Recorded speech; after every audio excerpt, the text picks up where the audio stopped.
ಕುಮಾರಸ್ವಾಮಿ ಜಮೀರ್ ಅವರ ನಡುವೆ ಕುಳ್ಳ ಕರಿಯ ಫೈಟ್ ಜೋರಾಗಿದೆ. ಜಮೀರ್ ವಿಚಾರದಲ್ಲಿ ಕುಮಾರಸ್ವಾಮಿ ಅವರು ಫುಲ್ ಸೈಲೆಂಟ್ ಅಸ್ತ್ರವನ್ನ ಪ್ರಯೋಗ ಮಾಡಿದ್ದಾರೆ. ದೇವೇಗೌಡರ ವಿಚಾರದಲ್ಲಿ ಡಿಕೆ ಶಿವಕುಮಾರ್ ಕಾದು ನೋಡುವ ನಡೆಯನ್ನ ಅನುಸರಿಸ್ತಾ ಇದ್ದಾರೆ. ಚುನಾವಣೆಯ ಮೇಲೆ ಪರಿಣಾಮ ಬೇಡ ಅನ್ನೋ ಕಾರಣಕ್ಕೆ ಎಲ್ಲರೂ ಕೂಡ ಸೇಫ್ ಗೇಮ್ ಅನ್ನ ಆಡ್ತಾ ಇರೋದು. ಉಪಚುನಾವಣೆ ಬಳಿಕ ಮತ್ತೆ ಶುರುವಾಗುತ್ತಾ ಈಗ ಟಾಕ್ ವಾರ್. ಇದು ಕೇವಲ ಚುನಾವಣೆಗೆ ಸೀಮಿತವಾದಂಥ ಮಾತುಗಳಾಗಿರೋದಿಲ್ಲ. ಈಗ ಅದು ಮುಂದುವರಿಯುತ್ತೆ. ಇನ್ನು ಯಾವ ಹಂತಕ್ಕೆ ಹೋಗುತ್ತೆ ಅಂತ ಗೊತ್ತಿಲ್ಲ. ಕಿಡಿಯಂತೂ ಜಮೀರ್ ಅಹಮದ್ ಖಾನ್ ಅವರು ಹಚ್ಚಿದ್ದಾರೆ. ಧಗ ಧಗ ಧಗ ಹೊತ್ತಿ ಉರಿಯುತ್ತಾ ಅಥವಾ ಹೊತ್ತಿ ಉರಿಯೋ ಮುಂಚಿತವಾಗಿ ಅದಕ್ಕೆ ನೀರನ್ನು ಹಾಕ್ಬಿಟ್ಟು ತಣ್ಣಗೆ ಮಾಡ್ತಾರೆ. ಅಗ್ನಿಶಾಮಕ ಇಲಾಖೆ ಯಾರಾಗ್ತಾರೆ ಅನ್ನೋದನ್ನು ನೋಡಬೇಕಿದ್ರಲ್ಲಿ.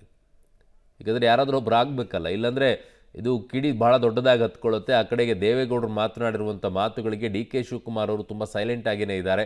ಈ ಕಡೆಗೆ ಜಮೀರ್ ಅವರು ಆಡಿರುವಂಥ ಮಾತುಗಳಿಗೆ ಕುಮಾರಸ್ವಾಮಿ ಅವರು ಸೈಲೆಂಟ್ ಆಗಿದ್ದಾರೆ. ಎರಡೂ ಕೂಡ ಅದೇ ರೀತಿಯಾದಂಥ ಬೆಂಕಿಯ ಚೆಂಡುಗಳು. ಅವರವರ JDSನಲ್ಲಿ ಕುಮಾರಸ್ವಾಮಿ ಅವರು, ಈ ಕಡೆಗೆ ಕಾಂಗ್ರೆಸ್ನಲ್ಲಿ ಡಿ ಕೆ ಶಿವಕುಮಾರ್ ಅವರು. स्वामी को नवे हमारे कालिया कुमार स्वामी को हराने वाला टाइगर इकबाल हुसैन साहब ये वोटे ಕೊಡಬೇಡಿ ನೀವು ನಾನೇ वोट केಳक ಬರಲ್ಲ तो वोट नहीं होना कहते वोट पूछने आता नहीं कहते ये कौन बोल रहा सो हमारा काला कुमार स्वामी पैसा से क्या खरीद लेता कहते बीजेपी को जाको मुसलमानों से पैसा खरीदे ए कुमार स्वामी तेरी बोली बोल एक एक पैसा चंदा करको तेरे पूरे खानदान को खरीदने की ताकत मुसलमानों रख पाई ನಾನು ಆವತ್ತಿಂದನೂ ಕರಿಯಣ್ಣನ ಅಂತ ಹೇಳೋದು ಕುಮಾರಣ್ಣನಿಗೆ. ನಾನು ಕುಮಾರಣ್ಣನಿಗೆ ಕುಮಾರಸ್ವಾಮಿ ಅವ್ರನ್ನ ಯಾವತ್ತು ನಾನು ಕರಿಯಣ್ಣನೇ ಅಂತ ಹೇಳೋದು. ಅದ್ರಲ್ಲಿ ಉರ್ದುದಲ್ಲಿ ಹೇಳಿದ್ದೀನಿ ಅಷ್ಟೇ. ಕುಮಾರಣ್ಣಗೆ ಆವತ್ತಿಂದ ಕರಿಯಣ್ಣನೇ ಅಂತ ಕರೆಯೋದು ನಾವು.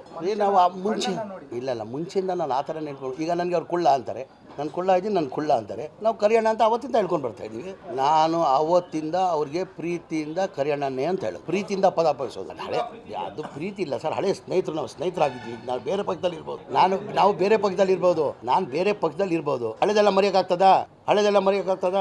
ನಾ ಅವತ್ತಿಂದನೂ ಕುಮಾರಸ್ವಾಮಿ ಅವ್ರನ್ನ ಕರಿಯಣ್ಣನ ಅಂತ ಇದ್ದಿದ್ದು ಅದೇ ಹೇಳಿದ್ದೀನಿ. ತಪ್ಪೇನಿದೆ ಅದಲ್ಲಿ? ಈಗ ಅದೇನಾಗ್ತದೆ, ಅದು ಮುಂಚೆಯಿಂದ ಬಂದುಬಿಟ್ಟಿದೆಯಲ್ಲ, ಅದು ಆಟೋಮೆಟಿಕ್ ಬಾಯಲ್ಲಿ ಬಂದುಬಿಡ್ತದೆ. ಮಾಡ್ಕೊಳ್ಳಿ, ನಾನು ಬೇಕಂತ ಹೇಳಿಲ್ಲಲ್ಲ, ನಾನು ಮಾಡ್ಕೊಳ್ಳಿ, ಅವ್ರು ಏನು ಮಾಡೋಕ್ಕಾಗಲ್ಲ.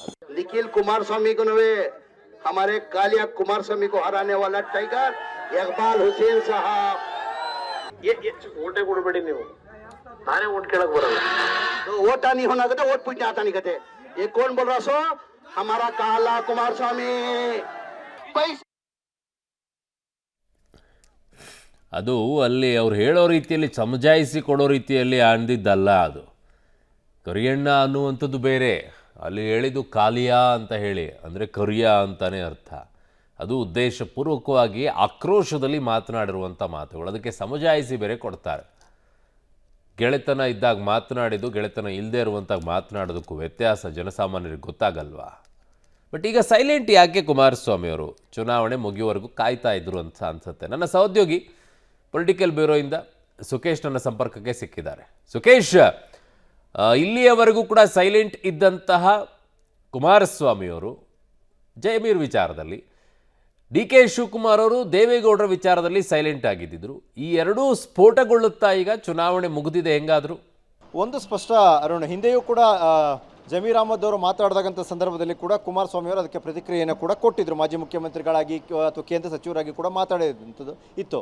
ಆದರೆ ಇತ್ತೀಚೆಗೆ ವಿವಾದಾತ್ಮಕ ಹೇಳಿಕೆಯನ್ನು ಜಮೀರ್ ಅಹಮದ್ ಖಾನ್ ಅವರು ಚನ್ನಪಟ್ಟಣದ ಅಂಗಳದಲ್ಲಿ ಕೊಟ್ಟರು ಕೂಡ ಯಾವುದೇ ಪ್ರತಿಕ್ರಿಯೆಯನ್ನು ಕುಮಾರಸ್ವಾಮಿ ಅವರು ಕೊಡಕ್ಕೆ ಹೋಗಿಲ್ಲ. ಕಾರಣ ಏನಂದರೆ ಉಪಚುನಾವಣೆ ಇತ್ತು ಅನ್ನೋ ಒಂದೇ ಕಾರಣಕ್ಕಾಗಿ ಆ ಸಂದರ್ಭದಲ್ಲಿ ಪ್ರತಿಕ್ರಿಯೆಗಳು ಕೊಡುವಂಥ ಪರಿಣಾಮಗಳಾಗಬಾರ್ದು ಅನ್ನುವಂಥದ್ದು. ಮತ್ತೊಂದು ಚನ್ನಪಟ್ಟಣ ಅಂಗದಲ್ಲಿ ಆಗಿರುವಂಥ ಬೆಳವಣಿಗೆ, ಮಾಜಿ ಪ್ರಧಾನಿ ದೇವೇಗೌಡರು DK ಬ್ರದರ್ಸ್ ವಿರುದ್ಧ ಹಿಗ್ಗಮುಗ್ಗ ವಾಗ್ದಾಳಿಯನ್ನು ಕೂಡ ಮಾಡಿದ್ರು. ಆದರೆ DK ಶಿವಕುಮಾರ್ ದೊಡ್ಡ ಮಟ್ಟಿಗಿನ ಪ್ರತಿಕ್ರಿಯೆಯನ್ನು ಕೊಡಲಿಲ್ಲ. ಹಿರಿಯರು, ಅವ್ರ ಹಿರಿತನದ ಬಗ್ಗೆ ಗೌರವ ಇದೆ ಅನ್ನುವಂಥ ಒಂದು ಡಿಫೆನ್ಸ್ ಮೂಡಲ್ಲೇ ಬಂದಿದ್ದರು.